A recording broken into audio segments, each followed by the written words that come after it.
Me llamo Alina, tengo 25 años, pero empezaré por el principio. Me casé pronto, cuando tenía 17 años, mi marido era 2 años mayor que yo. Fue mi primer amor del instituto, al menos eso creía yo. Sí, había afición por él, incluso pasión al principio, y luego se convirtió en costumbre. Mi marido me llevaba en brazos, me sacudía el polvo, me cuidaba cuando estaba embarazada, así que me mimaba.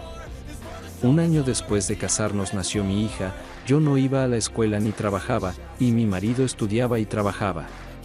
Es cierto que el dinero escaseaba, mi marido empezaba a hacer carrera y yo era guapa y, por tanto, caprichosa.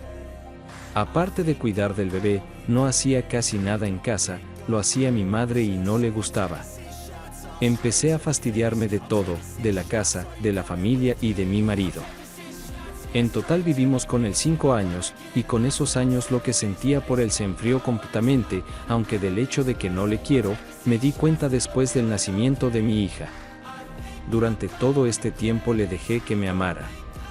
Entonces un día me miré en el espejo y me di cuenta de que mi marido no era el hombre con el que quería pasar el resto de mi vida. Empecé a soñar con un príncipe rico montado en un caballo blanco, que nos llevaría a mí y a mi hija a tierras lejanas, donde me ahogaría en lujos. Me imaginaba a mí misma como una dama rica. Por supuesto, mi marido no era alcohólico ni barquero. No éramos pobres, pero tampoco lujosos, y yo quería más, para mí y para mi hija. Y así esperé a mi príncipe, maldito sea. Conocí a Vites, 33 años, sus padres habían emigrado a Suiza, donde vivía. Habla bien ruso, tiene su propio negocio turístico internacional, una cadena de hoteles propios para turistas. Al principio solo manteníamos correspondencia con él a escondidas de mi marido, pero luego nos comunicamos por Skype.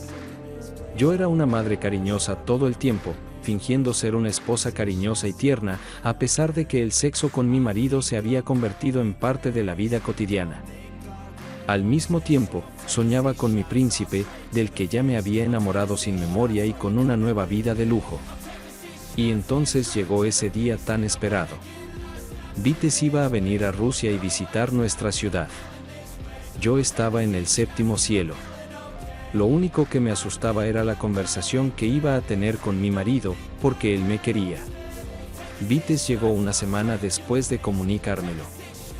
Le recibí en el aeropuerto con un precioso ramo de flores, luego fuimos al hotel donde alquiló una habitación de clase business. Después dimos un paseo por la ciudad y volvimos a la habitación del hotel, que fue donde ocurrió todo por primera vez entre él y yo. Me sentí como en un cuento de hadas. Pasé 2 días en su habitación, apagué el móvil y no pensaba en otra cosa que en mi felicidad. 2 días después, Vites me dijo que había terminado sus negocios en Rusia, que volvía a casa y que estaba dispuesto a llevarnos a mí y a mi hija con él. A mí como su novia. Acepté inmediatamente, había un momento crucial para hablar con mi marido. Cuando llegué a casa, mi marido me atacó, diciéndome dónde estaba y todo, que ya había llamado a todos los hospitales y morgues, y que iba a poner una denuncia en la policía. Pero entonces le dije que le dejaba porque había conocido y me había enamorado de otro hombre. Le dije que me iba con él y que me llevaba a mi hija.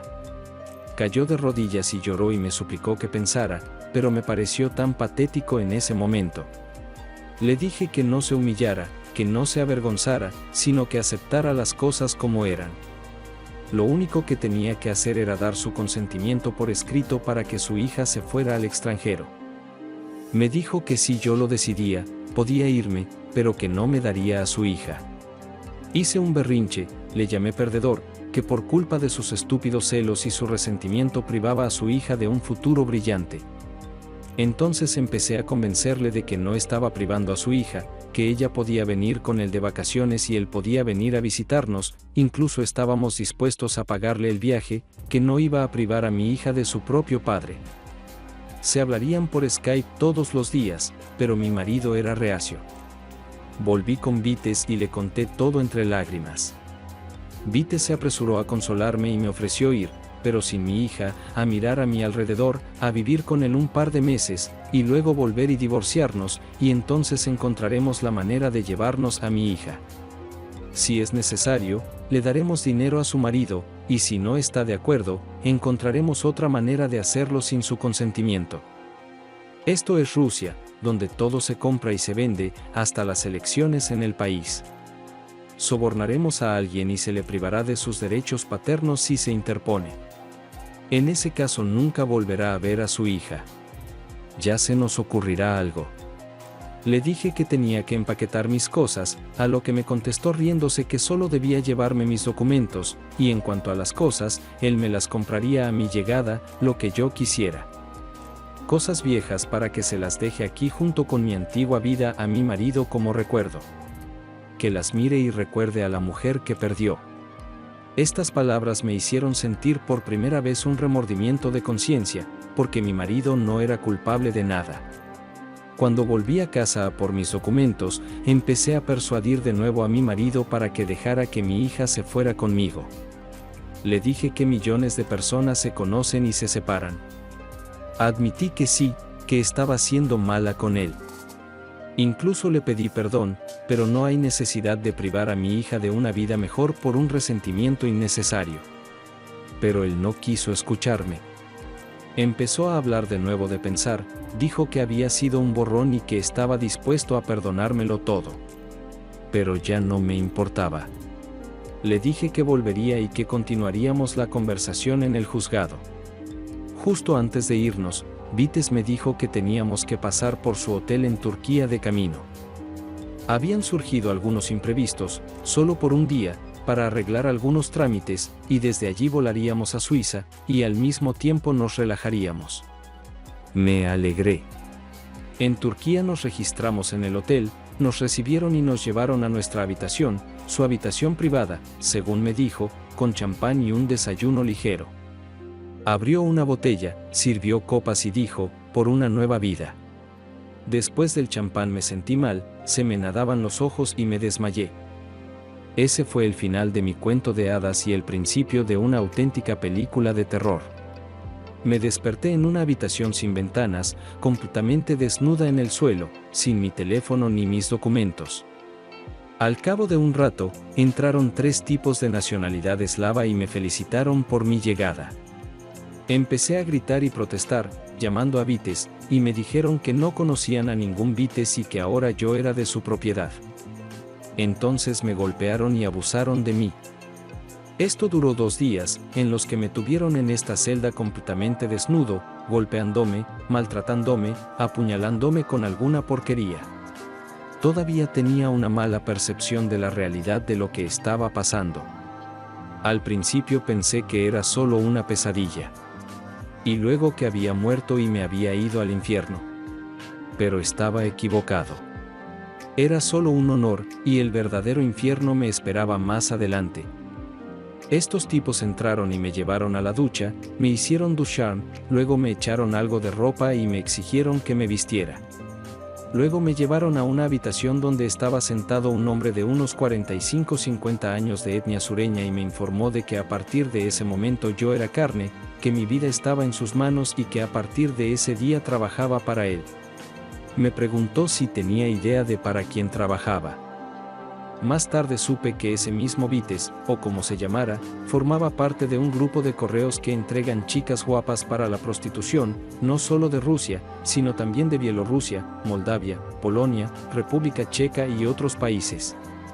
Las atraen con el pretexto de un trabajo, una carrera artística o, como en mi caso, una vida nueva, hermosa y fácil. Y luego las venden en burdeles. Aunque hay bastante gente que quiere ir, no les interesan las drogadictas ni las chicas pasionales. Eligen a las limpias y guapas, y no les importan las casadas. Así que cuando protesté diciendo que no me prostituiría, volvieron a pegarme. Y luego me pusieron fotos de mi hija en la cara y me dijeron que si me negaba a trabajar, si intentaba huir o suicidarme, había gente suya en mi ciudad, conocían mi dirección. Me encontrarían y rehabilitarían a mi familia. Luego me obligaron a llamar a mi marido y decirle que había encontrado la felicidad, que tendría mis propios hijos, que ya no me interesaban ni él ni mi hija. De nuevo me recordaron a mi hija, preguntándome si realmente no la necesitaba. Hice lo que me dijeron.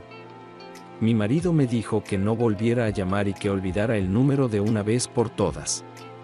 Al mismo tiempo, este tipo me dijo que si era inteligente, obediente y hacía un buen trabajo, me darían una buena prima. Lo que siguió fueron 6 meses de infierno. Me vendieron como ganado en el mercado, la intimidación, la humillación y las palizas se convirtieron en la norma. Varias veces me quedé embarazada, aborté y luego me esterilizaron a la fuerza y ya no pude tener hijos. Las clientas eran en su mayoría solteronas, sádicas y cabronas, a veces incluso varias a la vez.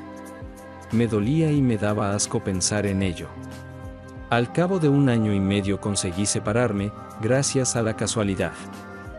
Un cliente mío, un hombre mayor, me recogió, me dijo que me parecía mucho a su hija y le conté mis desgracias, me pidió que huyera, pero le dije que no, que matarían a mi familia. A lo que él me dijo convincentemente que amenazar a mi hija era solo una amenaza y un farol. Cuando una mujer abandona a su marido y a su hijo y se escapa con su amante, no es extraño para nadie, así que es poco probable que a alguien le importe un bledo, pero cuando hay violencia física contra un miembro de la familia, pueden salirse con la suya. ¿Y qué sentido tiene hacer algo con mi hija después de que se escape, para colgarse otro problema? No se arriesgarán. En general, me persuadió, y consiguió engañarme y llevarme a la embajada.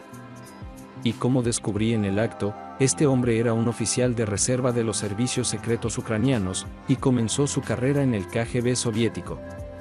Me devolvieron el pasaporte, tenía una cantidad normal de dinero que había conseguido ahorrar durante ese año y medio, y volví a Rusia. Pensé que era el final de mi pesadilla, pero no fue así. Había otras personas viviendo en la dirección donde solía vivir con mi familia. Me enteré de que mi marido me dio por desaparecida, pidió el divorcio, vendió el piso y compró uno nuevo, más grande y en una zona más prestigiosa. Se llevó a mi madre a su casa y se quedó con la custodia de mi hija. Me sometí a un tratamiento completo de rehabilitación, primero en una clínica y luego en un sanatorio. Los psicólogos trabajaban conmigo, tenía dinero y aprendí a ser peluquera. Se lo conté todo a la policía e incluso presenté una denuncia, pero me prometieron lánguidamente que la Interpol se ocuparía de ellos. Y entonces localicé a mi exmarido, nunca olvidaré aquel encuentro. Ni siquiera me saludó ni preguntó, sino que me preguntó qué quería de ellos. Nos sentamos en un café durante 3 horas, deliberadamente le conté todo, pero en sus ojos no vi ni una sombra de simpatía o piedad, sino solo frialdad y lástima. Mi marido me dijo que ni él ni mi hija me necesitaban, y que debía volver al panel, donde pertenecía. Le dije que quería ver a mi hija y que legalmente tenía derecho a ello. Me contestó con una risita, así que demándame, sacó un montón de fotografías de su bolsillo interior y las tiró sobre la mesa. Mi benefactor tenía razón, estos cabrones no tocaron a mi hija, pero enviaron fotos de mi marido a una dirección de correo electrónico en la que estoy con clientes. Mi marido me dijo que me las podía llevar de recuerdo, que aún las tiene y en el juzgado, si intento luchar por mi hija, me las enseñará, también que las vea mi madre, y ella tiene un problema de corazón, no sobrevivirá a esto. Además, grabó toda nuestra conversación por teléfono, donde derramé su alma, con la esperanza de perdón, comprensión y simpatía. Nunca había visto a mi marido así, siempre había sido un cuerpo blando, dispuesto a pasar por encima de sí mismo, a perdonar cualquier cosa, pero aquí vi ante mí a una persona completamente distinta, cruel, fría, que no ocultaba su lástima y odio hacia mí, a pesar de que una vez me había amado. Por supuesto, por una parte le comprendía, le había traicionado, pero había pagado el precio. Mi marido me dijo que no viniera más a casa, o se enteraría todo el mundo, incluso mi hija. Le dijo que yo estaba muerta, que antes de mi traición, yo era una esposa cariñosa y una madre solícita, que la hija me recordará como tal. Mejor que piense en su madre como muerta que como la que traicionó a su familia, huyó con su amante y se prostituyó. Aunque esto último no fuera por voluntad propia. Entonces, ¿qué más da? Intenté hablar con mi madre, pero no encontré ni comprensión ni simpatía. Me dijo que no me atrevería a acercarme a la hija, a la que abandoné, y que no les convenciera de que no era así. Ahora ni siquiera sé qué debo hacer. A menudo recuerdo todos los buenos momentos que pasamos con nuestra familia y con mi marido, cómo fue amable conmigo, pero yo no lo aprecié. Entonces me pregunto si vale la pena luchar. Tengo muchas ganas de ver a mi hija, la echo mucho de menos, y también a mi marido. No juzgo su comportamiento y no espero que me perdone nunca, pero me quedé sola. ¿Qué hago ahora? Me arrepiento de todo. ¿Cuál es el balance final? En este momento estoy trabajando como peluquera en un salón de alta gama. Divorciada. Mi única hija vive con su exmarido y yo estoy en el piso de mi difunta abuela. La madre también vive en casa de su exmarido y no se comunican conmigo. Tampoco me dejan ver a mi hija. Bueno, amigos, ya os avisé de que la historia iba a ser espeluznante. ¿O no? No sé a vosotros, pero a mí me ha costado leerlo, la verdad. No sé si porque es una narración en nombre de una chica, de una mujer, o porque con cada nueva frase me daba cuenta de que, por desgracia, esta historia bien podría ser real. ¿Me entendéis, amigos, verdad? Pero por desgracia, esta es nuestra realidad y no tenemos otra. En cuanto al protagonista de esta historia, espero vuestros comentarios y seguro que una vez más, vuestra opinión es la misma que la mía. Sí, es una situación indignante. Sobre todo cuando leí cómo llamaba a esta familia suya, diciendo que echa de menos a su marido y tal, no pude quitarme una cosa de la cabeza. Y entonces te contuviste de nuevo, no dejaste que tus emociones salieran en forma de palabra roja, y, lo siento, volvamos atrás.